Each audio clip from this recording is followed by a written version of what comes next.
Matagal bago nabiyayaan ng anak ang mag-asawang Danny at Flor. Siguro ay dala na rin ng may edad na sila nang sila'y magsama bilang mag-asawa. Kaya naman kahit mahirap ang kanilang buhay, ay laking pasasalamat nila nang dumating sa kanilang buhay ang kanilang nag-iisang anak na si Jason. Isang sapatero si Mang Danny sa gilid ng palengke. Araw-araw ay dala-dala niya ang kanyang maliit na bangkito at pati na rin ang lumang bag na naglalaman ng mga kagamitang pang-ayos ng mga sirang sapatos. Kasama ng arawan ng payong, maging ang sirang zipper ng bag. Samantalang si Aling Flor naman ay nangungulekta ng mga labada sa mga kakilala niyang may mga kaya sa buhay. Ito ang ikinabubuhay nilang mag-asawa, kasama ang nag-iisa nilang supling. Nang dumating si Jason sa buhay ng mag-asawa, ay mas lalo pang nagsumikap ang mga ito upang mabigyan ng magandang buhay ang kanilang uniko iho. Danny, ito na ang kape mo. Mag-almusal ka muna bago ka pumunta ng palengke. May ilang pirasong pandesal akong nabili kanina sa bakery. Isawsaw mo na lang sa kape na magkaroon ng laman ng sikmura mo kahit papaano bago ka sumabak sa trabaho. Paniguradong malilipasan ka na naman ng gutom niyan dahil linggo ngayon at tsak na maraming tao sa may palengke. Marami ka na namang customer niyan. Mahabang litanya ni Aling Flor sa asawa. Naiintindihan naman ni Mang Danny ang kanyang may bahay. Nag-aalala lamang ito sa kanya. Flor, mahal, huwag ka na masyadong mag-alala sa akin ha. Ayos lang naman ako. Ito nga ang pinakahihintay kong araw ng isang linggo dahil matao at saka kung malaki-laki ang may iuwi kong pera. Alam mo na mahal, para kay Jason, masayang tugon nito sa kanyang asawa. Mahal, alam ko yun. Pero huwag mong pabayaan ang sarili mo ha. Paano na lang kapag nagkasakit ka? Paano na lang kami ng anak mo? Hindi araw-araw ay may nagpapalabada sa akin. Pag-aalalang wika ni Aling Flor sa kanyang mister. Nako, ayan ka na naman Flor sa mga negatibong iniisip mo Ano ka ba? Hindi tayo pababayaan ng Diyos. Kaya sige na, lalakad na muna ako ha. Nang makarami ako. Ikaw din mag-iingat kayo ni Jason ha. Yun lang at tuluyan na nga siyang umalis patungong palengke. Bit-bit ang kanyang mga gamit. Samantala si Aling Flor naman ay ginising na si Jason upang maghanda na sa kanilang pag-alis. May labada kasi siya ngayon sa kanyang among mayaman sa karatig lugar nila. Sinasama niya ang kanyang anak na si Jason na ngayon ay 10 taong gulang na dahil walang maiiwan dito upang magbantay. Kahit malaki na ang kanilang anak, ay hindi hinahayaan ni Aling Flor na mag-isa sa bahay ang kanilang anak. Kaya naman kahit doble-doble ang pamasahe, ay pilit niya itong isinasama. Jason anak, gising na. Bumangon ka na riyan. Maya-maya alis na tayo. Mag-almusal ka na muna at maligo ha. Tawag ni Aling Flor sa kanyang anak. Opo, Nay. Mabangon na po ako. Pupungas-pungas na tugon ni Jason sa kanyang ina.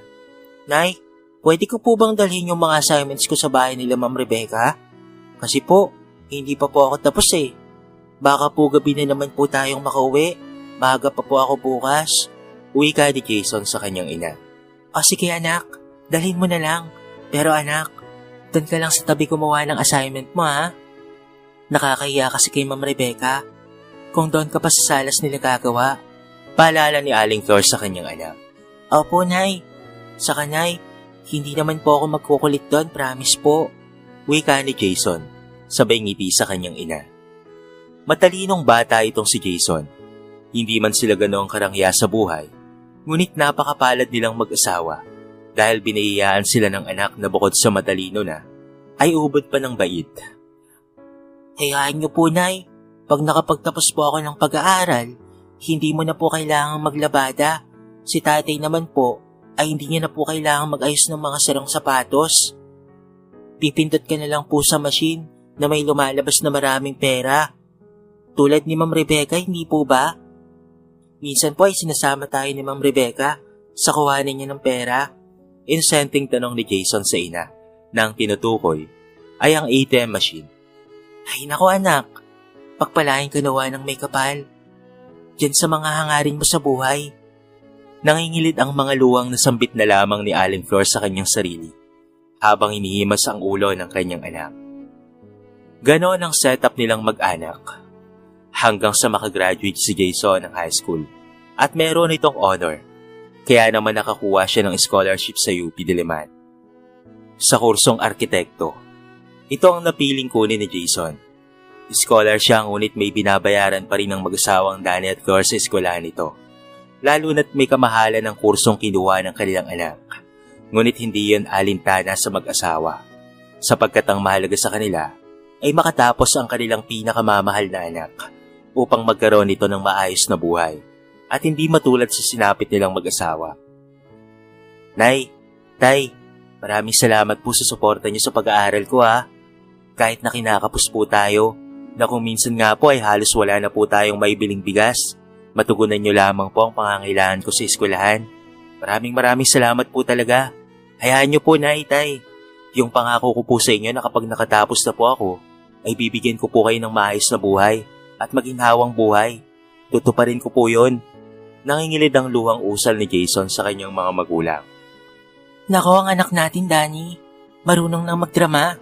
Pabirong wika ni Aling Flor, saka nagtawanan silang tatlo. Lumipas pa ang halos 4 na taon, dumating na ang pinakahihintay nila Aling Flor at Mang Danny.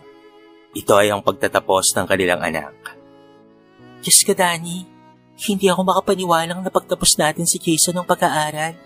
Isang kayamanan na kailanman na hindi makukuha sa anak natin. Naiiyak na wika ni Aling Flor habang tinitignan ng kanilang anak na nagmamarcha kasama ang mga kapwa nito magsisipagtapos. Oo nga, Flor.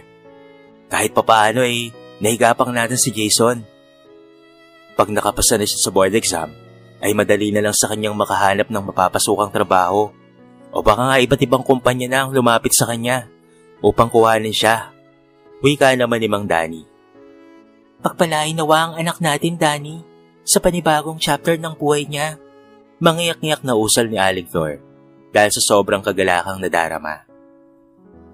Ilang oras din ang naging seremonya ng pagtatapos.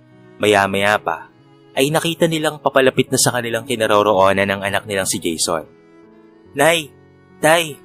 Tawag ni Jason habang nakataas at iwinawagayway ang kanyang diploma. Ito na po ang matagal na nating hinihintay, sabi ni Jason at patakbong yumakap sa kanyang mga magulang. Ilang buwan rin ang ginugol ni Jason sa kanyang pagre-review para sa kanyang nalalapit na board exam. At nang dumating nga ang araw ng kanyang pagtatake ng licensure for the architect, ay nagantay naman siya ng resulta nito. Isang araw, Nay! Tay! Tawag ni Jason sa kanyang mga magulang. Sabado yon. Diyos ko naman, Jason. Akala ko naman may sunog na. Nabiglang tugon ni Aling Flor, buhat sa kanilang maliit na kusina. Aba, napapano ka bang bata ka? Gulat na wika rin ni Mang Danny. Hey, Tay, lumabas na po ang result ng board exam ko. Ito po, sabay pakita ng hawak niyang cellphone. Pangatlo po ako sa nakapasa. Number 3. De La Vega Jason R. Marahang basa ni Danny sa pangalan ng anak na nakalagay sa internet. Abay, oo nga. Ang galing-galing mo naman, anak. Naiusal na lamang ni Mang Danny dahil sa kanyang pagkabigla. Congratulations, anak. Ani naman ni Aling Flor. Dahil nag-top 3 si Jason sa architectural board exam, ay halos walang puknat ang tawag sa kanya ng iba't ibang kumpanya na nag-offer ng malaking salary para lamang makuha siya. Ngunit ang kanyang napiling kumpanya ay ang isang sikat na firm kung saan ay ito ang may hawak ng mga malalaking subdivision at mall dito sa ating bansa. Napakalaki ng inoffer ng kumpanyang ito sa binata. Hindi pa kasama roon ang incentives at bonus kapag nakapag-close deal sila ng bagong kliyente. Makalipas nga ang halos 1 buwan, ay napagpasya niyang patigilin na ang kanyang ama't ina sa paghahanap buhay dahil kaya naman na niyang sustentuhan ang mga pangangailangan nila sa araw-araw. Nay, Tay, kung maaari po sana ay tumigil na po kayo sa paghahanap buhay. Total may trabaho naman na po ako. Dumito na lamang po kayo sa bahay. Sapat na po ang ilang taong pagsasakripisyo niyo para sa akin. Ako naman po ang babawi sa inyo. Wika ni Jason sa kanyang mga magulang. Nako anak, masaya ako na may trabaho ka na at unti-unti mo nang matutupad ang mga pangarap mo. Pero hindi ako sanay na walang ginagawa sa bahay. Hayaan mo na lamang ako, anak, ha, sa pag-ayos ko ng mga sapatos. Kahit libangan ko na lang. Lalo kasi akong manghina kapag maghapon akong nakatunganga dito sa bahay. Ang nanay mo na lang ang pakiusapan mong huwag nang tumanggap ng labada dahil matagal na niyang dinadaing sa akin ang kanyang likuran na madalas na daw sumasakit. Usal ni Mang Danny. Diyos ko, tigilan mo nga ako, Danny. Akala mo siya hindi nirarayuma? Sabat ni Aling Flor na narinig pala buwat sa kusina ang mga sinabi ng kanyang asawa. Ay, sorry, narinig pala anak. Malinaw pa pala ang pandinig ng nanay mo. Pabirong wika ni Mang Danny. Hayaan niyo po na yatay. Pag na-regular po ako sa trabaho, ikukuha ko po kayong dalawa ng health card para po makapagpa-check up po kayo. Wika ni Jason sa kanyang mga magulang. Masaya na sana ang takbo ng pamumuhay nila hanggang sa dumating si Monet sa buhay ng binata. Isang araw habang nasa opisina si Jason. Hi. Bati ng isang babae kay Jason. Tansya niya ay nasa edad 23 anyos ito. Nakasuot ito ng miniskirt with plunging neckline. Kapansin-pansin rin ang napakapula nitong lipstick na animoy ng aakit. Coffee? Muling sabi nito sa binata. Nagangat ng tingin ng kanina pang business si Jason. Sorry. Ako ba ang kausap mo? Pasensya ka na. Medyo busy lang. Nahihiyang wika ng binata sa harap. Dahil napansin nito ang nag-uumapaw na hinaharap ng dalaga. I'm Monet, the new secretary of Mr. Cheng. And you must be. Hindi na pinatapos pa ng binata ang sasabihin ng dalaga dahil agad niya nang sinabi. I'm Jason. Usal ng binata, sabay lahad ng palad nito. Oh, so you must be Architect Jason, the favorite architect of Mr. Cheng? Usal ng dalaga. Favorite? Hindi naman. Tanggi ng binata sa sinabi nito. Gwapo, magaling, at humble pa. Sabi ng dalaga sa tonong parang nangaakit talaga. Sa ganoong paraan unang nagkapalagayan ng loob ang dalawa hanggang sa madalas na silang lumabas after ng kanilang trabaho. Hindi naglaon ay niligawan na ni Jason si Monet at halos isang buwan lang ay sinagot na siya ng dalaga. Tuwang-tuwa si Jason kaya naman nagpasya siyang dalhin ito sa kanilang bahay at ipakilala sa kanyang mga magulang. Nay, Tay, bukas po may ipapakilala po ako sa inyo. Panimula ni Jason habang kumakain sila ng hapunan. Aba, ang anak natin Flor mukhang umiibig na ata. Nobya mo na ba ang dadalhin mo dito, anak? Seryosong tanong ni Aling Flor kay Jason. Opo, Nay. Kakasagot lang po niya sa akin kahapon. Gusto ko pong ipakilala siya sa inyo. Nakangiting tugon ni Jason. Kaya naman kinabukasan ay namili ng konting maihanda si Aling Flor para sa bisita ng kanyang anak. Si Mang Danny naman ay naglinis ng kanilang munting bahay. Makalipas ang ilang oras ay dumating na nga ang kanilang anak kasama ang isang babae na halos luwa na ang kaluluwa. Sa suot nito na hapit na mini dress. Ang pilikmata nitong animoy palong ng pansabong na manok at ang kapansin-pansin na kapal ng lipstick nitong tinalo pa ang pulang-pulang mansanas. Nay, Tay, si Monet po, girlfriend ko. Pakilala ni Jason sa kanyang nobya. Babe, nanay at tatay ko. Pakilala naman ni Jason sa kanyang mga magulang. Impes na magmano-tanda ng paggalang, ay pakikipagbeso-beso ang ginawa ni Monet na siya namang ikinagulat ni Aling Flor, maging ni Mang Danny, ngunit hindi lamang ng mga ito pinahalata para lamang sa kanilang anak. Nang magtatakip silim na, ay nagpaalam na si Monet na uuwi na. Ihatid pa sana ni Jason ang dalaga, ngunit tumanggi na ito. Naku, wag na babe. Wala ka rin namang sasakyan. Ang mabuti pa, i-book mo na lang ako ng Grab. Demanding nitong sabi kay Jason, na siyang narinig ni Aling Flor at Mang Danny. Sige babe, ibubook na lang kita. Mabilis namang tugon ni Jason sa kanyang nobyang si Monet. Maya-maya pa, ay nariyan na nga ang Grab na binook nitong si Jason. At tuluyan na ngang nagpaalam ang dalaga kay Jason at sa kanyang mga magulang. Napilit ang mga ngiti. Nang makalis na si Monet, ay agad na pumasok ang mag-asawa sa kanilang bahay. Maya-maya pa ay sumunod na rin ang binatang si Jason, na walang mapagsidlan ng tuwa sa mukha. Anak, sigurado ka na ba dyan? Naiusal ni Aling Flor sa binata, na siya namang nagpatigil sa imahe na siya ni Jason. at napalitan ng seryosong mukha. Bakit po, Nay? Ayaw niyo po ba kay Monet? Tanong ng binata. Hindi naman sa ganun, anak. Ang akin lang, huwag mo munang masyadong seryosohin ng ganyang bagay. Malay mo baka may makita ka pang iba. Diretsa ang wika ni Aling Flor. Nay, nasa tamang edad na po ako. Alam ko na po ang ginagawa ko. Sana po maging masaya na lang po kayo para sa akin. Mahal ko po si Monet. Seryosong wika ni Jason at sa katuluyan nang pumasok sa kanyang kwarto. Si Mang Danny naman ay mataman lang na nakikinig sa kanilang dalawa habang napapailing-iling. Sa totoo lang ay ayaw niya rin sa nobya ng kanyang anak. Ngunit dahil mahal niya ang nag-iisang anak, ay pinipilit na lamang niyang intindihin ito. Kahit nakikitaan niya na red flag ang nobya ng kanyang anak. Samantala kinabukasan, Hi babe, bati ni Monet kay Jason. Bakit parang wala ka sa mood? Tanong ng dalaga. Wala babe, okay lang ako. Tugon naman ni Jason. No babe, hindi ka okay. I know you. Come on, tell what is it? Pangungulit ng dalaga. Si nanay kasi, panimula ni Jason. What? Hindi nila ako gusto? Putol na salita ni Monet sa binata. Papaano mo nahulaan na sasabihin ko? Gulat na tanong ni Jason sa nobya. Oh, come on babe. Hindi naman ako manhid. Nararamdaman kong hindi ako ang gusto ng parents mo, especially your mom. Prank ang wika ni Monet. Hindi naman sa ganun, babe. Napapahiyang usal ni Jason sa nobya. No, you don't have to explain, babe.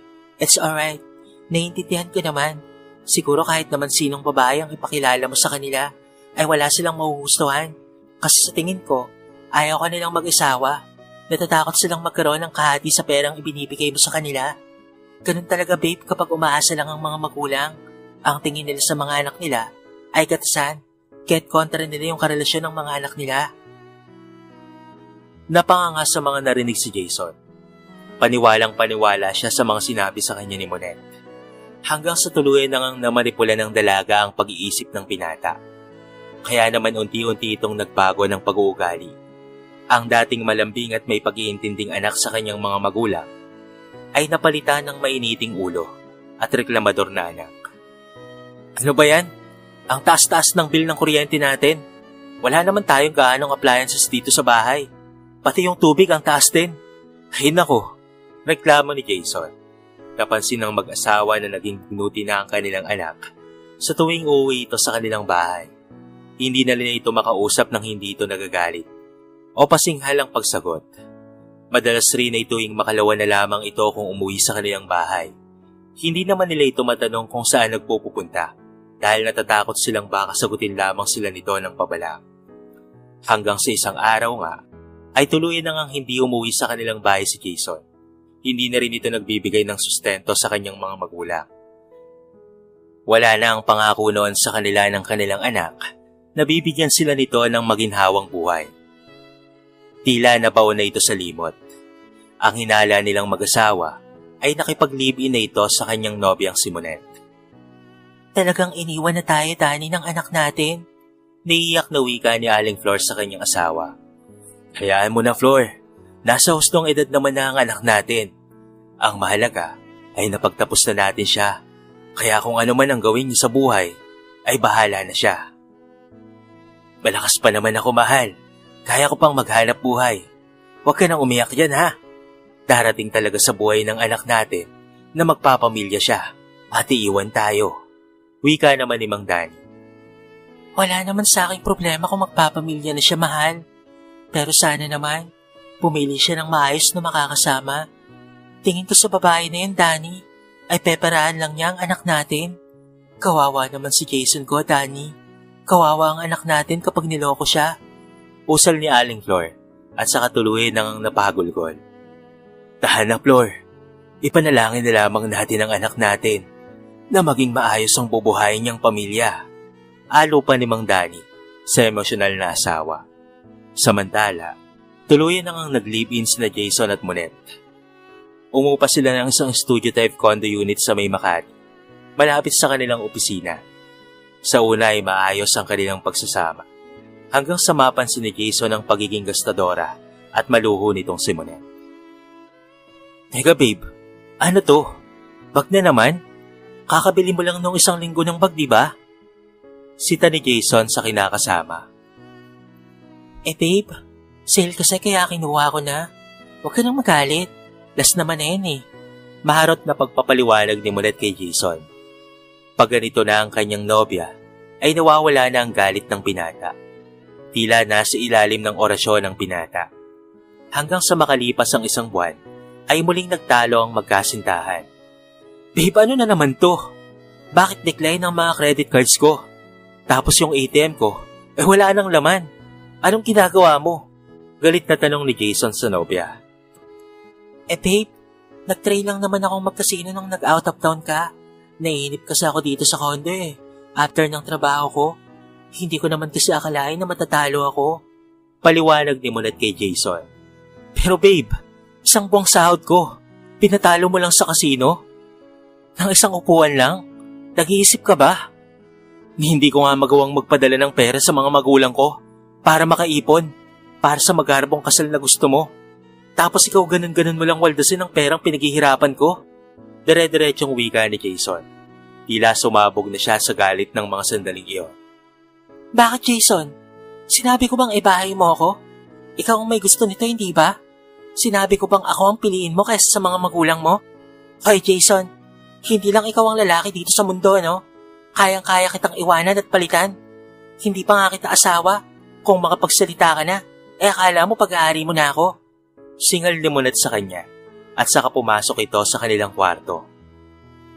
Nang gabing iyon ang huling pag-uusap nila ng kanyang nobya dahil naka-out of town na naman siya at sa kanyang pagbabalik ay susurpresahan sana niya ang kanyang nobya kaya may dala siyang bulaklak at imported na tsokolate. Dire-diretso siya sa opisina ni Mr. Cheng at hindi na siya kumatok pa dahil alam niya na naka-out of the country ang kanilang boss at tanging ang nobya niyang si Monet lamang ang naroon. Ngunit nabigla siya at nasurpresa sa kanyang nakita. Nang pagbukas niya ng pinto, ay tumambad sa kanya ang kanyang nobyang nakaupo sa lamesa, habang nakikipaglampungan sa matandang incheck. Gulat na gulat si Jason, hanggang sa nabitawan niya ang daladalang bulaklak at tsokolate, dahilan upang makagawa siya ng ingay, na ikinatigil ng kanyang nobya at ng kanyang boss. Babe? Naiusal na lamang ni Monet, habang sinasarado ang butones ng kanyang polo shirt. Hinabol niya ang binata, ngunit dire-diretso lamang ito patungo sa kinaroroonan ng kanyang kotse.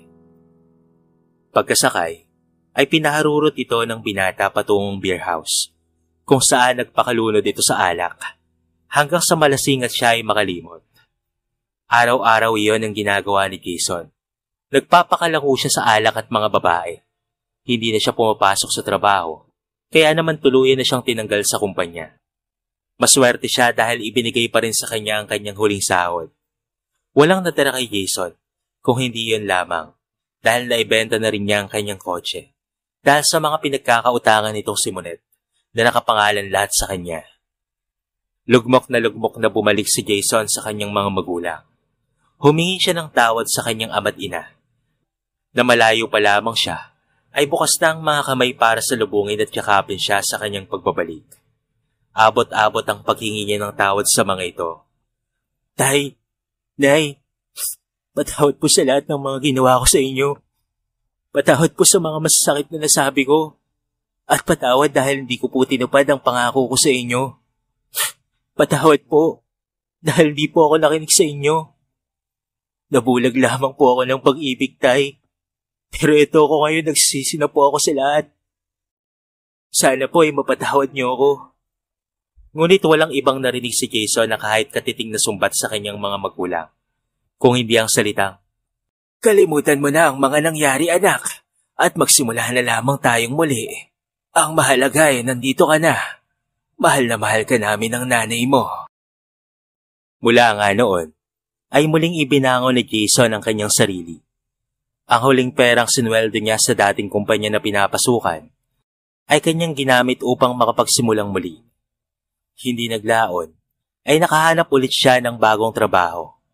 This time ay mas naging matalino at maingat na siya, lalo na pagdating sa kanyang damdamin. Kalaunan, ay tumaas ang kanyang posisyon.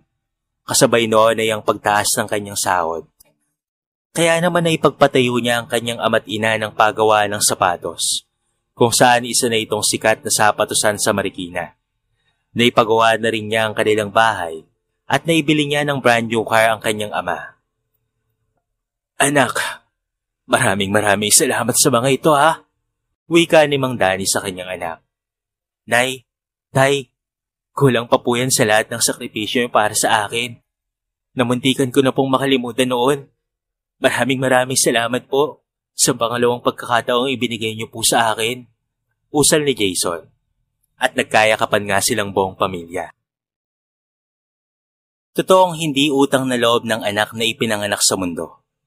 Ngunit ang buhay natin ay utang natin sa ating mga magulang. Kung wala sila, wala rin tayo dito sa mundo ngayon. Hindi obligasyon ng mga anak na alagaan ang kanilang mga magulang. Pero nang dahil sa pagmamahal na una nilang ipinaramdam sa atin, mula nang isilang tayo sa mundo, ay magagawa natin silang mahalin at alagaan hanggang sa kanilang pagtanda. Ano mang katayuan ang meron ng ating mga magulang ngayon, mahirap man sila o mayaman, ay dapat natin silang irespeto at igalang at bigyan ng pagmamahal. Lalo na't kung binuhay nila tayo sa pamamagitan ng marangal na pamamaraan. Lagi nating tatandaan na kung hindi man tayo magulang ngayon, darating ang araw na tayo'y magiging magulang rin. Mararanasan at mararamdaman rin natin kung paano natin tratuhin ang ating mga magulang noon. Ang sabi nga ng salita ng Diyos, igalang mo ang iyong ama at ina.